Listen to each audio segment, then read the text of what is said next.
नमस्कार, मैं हूं पद्मपति शर्मा। एक बार फिर आपकी बात में आपके साथ। मित्रों, सबसे पहले तो मैं आपसे आग्रह करूंगा, निवेदन करूंगा कि आप हमारे चैनल को सब्सक्राइब करें, उसे लाइक करें और क्योंकि हम राष्ट्रहित में हैं, हमें कोई इसका कमर्शियल फायदा नहीं लेना है। हमें अपने अमूल्य सुझाव दें, कमेंट करें, ताकि हम आपकी जो इच्छा है उसके अनुरूप हम अपनी बात कर सकें। सबसे पहले तो मित्रों, मैं आपको आज ये खबर देने जा रहा हूं कि अगर ये खबर सच है, क्योंकि एक चैनल पे आ रही है कि ताइवान ने, एक छोटा सा देश ताइवान जो चीन का हिस्सा माना जाता है, जिसको चीन अपना मानता है, और 1949 में चांग काई शेक चले गए थे वहां जब कम्युनिस्ट शासन चीन में हुआ, और उसके बाद से दोनों अलग अलग हैं। संयुक्त राष्ट्र संघ से ताइवान को चीन बाहर भी कर चुका है, लेकिन इससे फर्क नहीं पड़ने वाला। ताइवान पिछले एक महीने से, एक डेढ़ महीने से चीन बंदर घुड़की दे रहा था, अपने वो युद्धक विमान भेजता था। एक बार अगस्त में 11 अगस्त को चेतावनी दी, जब मिसाइल का डर दिखाया ताइवान ने, तब वो चीन भागा। आज क्या हुआ है कि आज चीन का सुखोई 35 ताइवान में घुसा। ताइवान ने कई चेतावनियां दी, लेकिन वो हटा नहीं। नतीजा ये हुआ कि ताइवान ने अपने अमेरिकी पैट्रियट डिफेंस मिसाइल से मार गिराया ताइवान के जहाज को। कहा जाता है कि उसका पायलट घायल हुआ है, उसके जो जहाज गिरा है उसके फोटोग्राफ भी काफी तेजी के साथ वायरल हो रहे हैं। मैं अभी आपको ये नहीं कह सकता कि ऐसी घटना निश्चित रूप से हुई है, लेकिन अगर ये हुई है, ये अगर घटना सच साबित होती है, तो विश्वास कीजिए इसके परिणाम बहुत दूर तलक जाएंगे। और कोई बड़ी बात नहीं हो कि चीन और ताइवान के बीच जंग छिड़ जाए, और उस जंग में ताइवान अकेला नहीं है। ताइवान के साथ अमेरिका ही नहीं होगा, न जाने कितने देश होंगे जिन देशों से लगी हुई है चीन की। खासतौर से आप ये देखिए कि Philippine, Vietnam, Japan, Thailand, Malaysia, Indonesia, ये तमाम देशों के, किर्गिस्तान, इन तमाम देशों से जो है इसकी बॉर्डर को लेकर के बचक चल रही है। और हमको लगता है कि ये भी देश साथ जुटेंगे और भारत भी खामोश नहीं बैठेगा। आप जानते हैं मित्रों कि भारत ने अभूतपूर्व काम किया है। 29, 30 और 31 अगस्त, सच तो ये है, हमें इंतजार है बड़ी शिद्दत से 14 सितंबर से जो हमारा लोकसभा का, संसद का मानसून जो सत्र आरंभ होने जा रहा है, उसमें सरकार हर बात खुल के बताएगी। अभी तक सोशल मीडिया में तो यहाँ तक कहा जा रहा है कि भारतीय फौजें चीन के 4 किलोमीटर अंदर तक घुस चुकी हैं। मुझे नहीं लगता कि कांग्रेस के जो महान नेता हैं, महान अध्यक्ष रहे हैं 2019 में पराजय के पश्चात, अब रोज वो वीडियो भेजते हैं, कमेंट करते हैं। वो मिस्टर राहुल गांधी, जिनको राहुल बाबा भी कहा जाता है, 50 वर्ष के कुंवारे लड़के कहा जाता है उनको, और वो सीरियस भी नहीं रहते, अपनी बात को बोल देते हैं, लेकिन जवाबदेही कोई तय नहीं है, किसी बात का जवाब नहीं देते।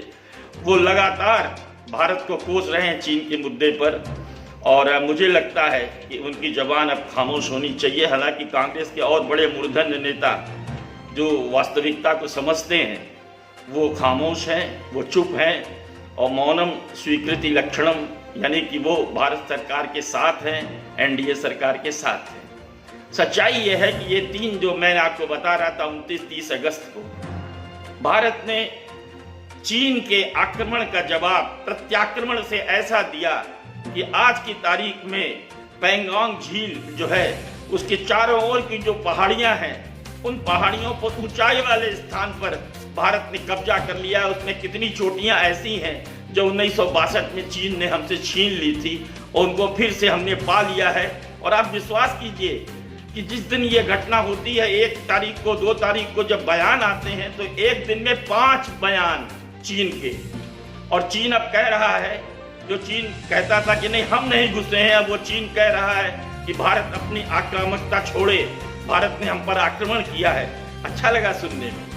हम जानते हैं कि देखिए चीन कि जहाँ तक जीडीपी का सवाल है हमसे बहुत ज़्यादा है, उनका जो रक्षा बजट है वो हमसे 4 गुना है, हर तरह से वो समर्थ है। लेकिन हम ये न भूलें कि जहाँ तक युद्ध की बात है तो युद्ध में अगर भारत से वो भिड़ना उसको पड़ेगा तो वो अपने सारी ताकत नहीं झोंक सकता, क्योंकि याद रखिए कि दक्षिण चीन सागर में सारे के सारे देश और भारत ने जो अपनी कूटनीति अपनाई है।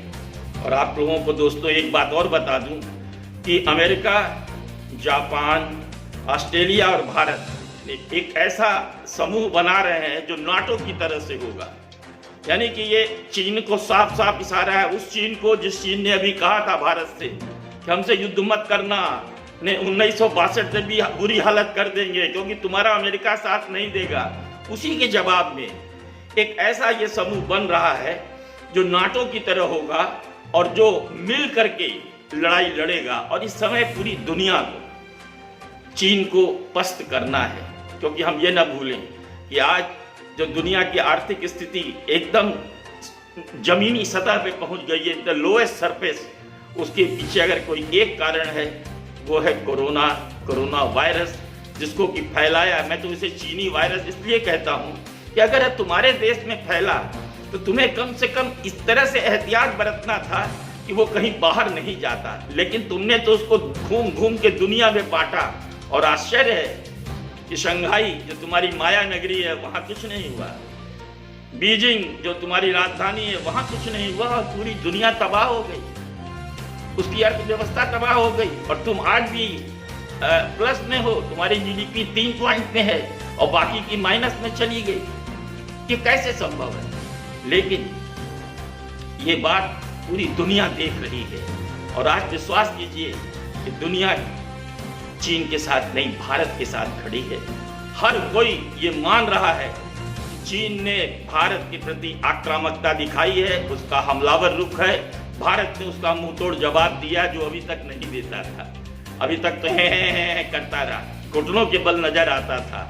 और हम ये ना भूलें, देखिए मैं किसी पार्टी की बात नहीं कर रहा हूं, लेकिन यूपीए सरकार के रक्षा मंत्री की बात कर रहा हूं। वो कहा करते थे कि चीन की सीमा पर हमको ऐसे ही रहने देना चाहिए, चीन की कोई सड़क नहीं बनानी चाहिए, कोई एयरबेस नहीं बनाने चाहिए, क्योंकि इसी में हमारा फायदा है, नहीं चीन चढ़ आएगा। वो इतना डरते थे, आज वो चढ़क रहे हैं राहुल बाबा। अरे अपने गिरेबान में हाथ डाल के देखो यार, उसके बाद तुम बात करो। और वही भारत है पिछले 6 वर्षों से उसने 3400 किलोमीटर की जो चीन के साथ लगती सीमा है, लगभग हर जगह सड़कें बनाई हैं, एयरबेस बना लिए हैं। और इससे देख के चीन घबराया है। ये पहला मौका है कि घबराहट चीन के माथे पर है, सिकन चीन के माथे पर है, भ्रगुटी टेढ़ी भारत की है। और आपने देखा भी होगा कि जवाब देखिए, किसी भी देश को अगर आपको परास्त करना है तो केवल वो अस्त्रों से परास्त नहीं हो सकता, उसकी आपको आर्थिक कमर भी तोड़नी है। अभी अभी आज की खबर है, यूपी में हमारी योगी सरकार ने भी ये घोषणा कर दी है कि जितने भी सरकारी प्रोजेक्ट होंगे उसमें चीन की भागीदारी बैन, उस पर प्रतिबंध लग गया है। पूरे जो हमारा इंपोर्ट होता था उसमें तमाम इंपोर्ट में कमी आई है चीन के साथ जो हम इंपोर्ट कर रहे थे। और आपको पता होगा कि 3 चरणों में भारत ने उसके मोबाइल ऐप, पहली बार में आपने देखा होगा कि करीब 59, दोबारा दूसरे चरण में 47, और अभी परसों जो उसने भारत ने किया 118। और उस ऐप में सबसे महत्वपूर्ण ऐप जो है वो है पबजी। बर्बाद हो रही थी हमारे भारतीय युवाओं की जिंदगी। गृहिणियों ने राहत की सांस ली है, युवाओं ने राहत की सांस ली है कि वो बर्बाद हो रहे थे, बर्बादी से बचेंगे। तो ये, और इससे आप देखिए कि आर्थिक घाटा कितना जबरदस्त है। क्यों? भारत एक बहुत बड़ा आईटी में मार्केट है, बहुत बड़ा मार्केट है। 40 करोड़ तो फेसबुक पर, सोशल मीडिया में आप सोचिए तो कम से कम 50 से 60 करोड़ लोग जो है जुड़े हुए हैं। और चीनी ऐप जो थे, चाहे टिकटॉक हो, चाहे वो यूसी न्यूज हो, चाहे आपके पबजी हो, तमाम तरह के जो ऐप हैं, उन ऐप पर भारतीय लगे हुए थे और वो रेवेन्यू उसको मिल रही थी। वो रेवेन्यू खत्म हो गई। आज हालांकि चीन कह रहा है कि अरे हमको कोई इससे नुकसान नहीं होना, लेकिन कितना बड़ा नुकसान हुआ ये बताने की जरूरत नहीं है। तो एक तरफ तो ये हुआ, दूसरी तरफ भारत ने ऊंची चोटियों पर कब्जा करने के बाद 40 किलोमीटर दूर तक चीन के अब उसकी नजर है वहां पर। उसने अपने प्लेन, युद्धक विमान वहां तैनात कर दिए हैं, राफेल मंडरा रहे हैं, सुखोई मंडरा रहे हैं, तेजस को भी लगा दिया है और दोनों मोर्चों पे लगाया है। मत भूलिए कि जब चीन के साथ हमारा झमेला होगा, ये लड़ाई होगी, तब पाकिस्तान चुप नहीं बैठना है। पाकिस्तान तो लगभग चीन का उपनिवेश हो चुका है। वो पाकिस्तान चीन कॉरिडोर जो था उसमें वो सारी जमीन तो ले चुका है। अब उसने, अभी खबर आई है कि समुद्र पे भी अपना अधिकार कर लिया है। आज हालत ये है कि पाकिस्तानी समुद्र में चीनी मछुआरे मछली मार रहे हैं और पाकिस्तानी बेबस होकर देख रहे हैं। तो वो तो उसका उपनिवेश है, वो आएगा और तीसरा कोई नहीं आने वाला है। यहाँ तक कि उत्तर कोरिया भी नहीं आने वाला है। और जबकि भारत के साथ, आपको मैं पहले ही बता चुका हूँ, न जाने कितने देश जुटे हुए हैं, भारत अकेला नहीं है। और यूं तो हमारे जो CDS बिपिन रावत पहले ही कह चुके हैं कि अगर बातों से नहीं माना तो हमारे पास युद्ध का विकल्प है। और हमें तो एक बात जानता हूँ कि जो बात नहीं मानते वो लातों से मानते हैं। ये लात के भूत हैं। हमको एक घटना याद आती है। एक थाने में एक व्यक्ति गया और वो चोरी का मामला था। उससे रोज थानाध्यक्ष जो है वो कबूलवाने की कोशिश करे, वो कबूल नहीं रहा था। एक कांस्टेबल ने कहा, हुजूर ऐसे न मानी, एक डिगराए के पड़ी। और आप समझ गए कि थोड़ी देर में सारी कहानी सामने आ गई। तो यही हाल चीन का है। चीन ने जो बंदर घुड़की दे रहा था लगातार, छोटे से एक ताइवान ने दिखा दिया कि आओ बेटा। पहले हुआ था कि भागा था, उसका विमान भागा था। इस बार क्या हुआ, वो भागा नहीं, डटा रह गया, तो उसको खामियाजा भुगतना पड़ा। मैं ये नहीं जानता, लेकिन अगर सत्य है खबर तो आप देखिए कि ये बहुत बड़ी बात हुई है और इसके बड़े दूरगामी परिणाम होने वाले हैं। अमेरिका अभी कुछ दिन पहले ही, 2-3 दिन पहले ही, अमेरिका जो है इनके क्षेत्र में इनके युद्धक विमान अमेरिका के पूरी की पूरी चीन की टो ले रहे थे। और एलानिया कहा भी कि हम तो लेते रहेंगे, ऐसा तुम चिल्लाते रहो, कोई फर्क नहीं पड़ता है। तो कुल मिलाकर के दोस्तों एक बात याद रखिएगा, मैं बच्चा था 1962 में, वो गम लेकिन हमारे दिल में आज भी है। जब रेडियो पर खबरें आती थी, उस समय कोई इलेक्ट्रॉनिक मीडिया के नाम पर सिर्फ रेडियो हुआ करता था, और खबरें आ रही हमारे सैनिक बहादुरी के साथ पीछे हट रहे हैं, तो दिल रोने लगता था। एक बड़ी कचोट सी होती थी। 65 की जंग में जब पाकिस्तान के साथ हुआ तो पाकिस्तान ने सोचा कि जिस तरह चीन की हालत हुई है वैसे ही होगा, लेकिन ये नहीं। लाल बहादुर शास्त्री का दौर था, जय जवान जय किसान। तो ये जंग मोर्चे पर भारतीय फौजों ने लड़ी थी, लेकिन आंतरिक स्थिति हर भारतीय ने लड़ाई लड़ी थी। हर घर में लोग थे। रात 10 बजे ब्लैकआउट, कौन नहीं निकला था बाहर, वही समय आज आ गया है। देखिए, केवल भारतीय फौजों पर आप निर्भर न रहें, स्वयं आपको आगे आना होगा और आपको आगे आकर के जो आंतरिक स्थिति है उसमें आपको अपना अंशदान करना होगा। अगर हम करते हैं तो आने वाले दिन आप याद रखिए कि ये ऐसे हटेगा नहीं मामला, कुछ न कुछ तो हो के रहेगा, कुछ बहुत बड़ा हो के रहेगा। हमें धैर्य रखना होगा, धैर्य के साथ प्रतीक्षा करनी होगी। क्यों कि मोदी हैं तो कुछ भी नामुमकिन नहीं है, और मोदी बोलते कम हैं, करते ज़्यादा हैं। और हमें पूरा विश्वास है जिस तरह की कूटनीति उन्होंने चीन के खिलाफ अपनाई है, जिस तरह का चक्रव्यूह तैयार किया है, वो वाकई में बहुत कारगर साबित होने वाला है। हमें भी इसका इंतजार रहेगा। मित्रों, आज की बात बस यही। फिर हम आपसे मिलेंगे, फिर आपसे इसी सार्थक विषय पर चर्चा करेंगे।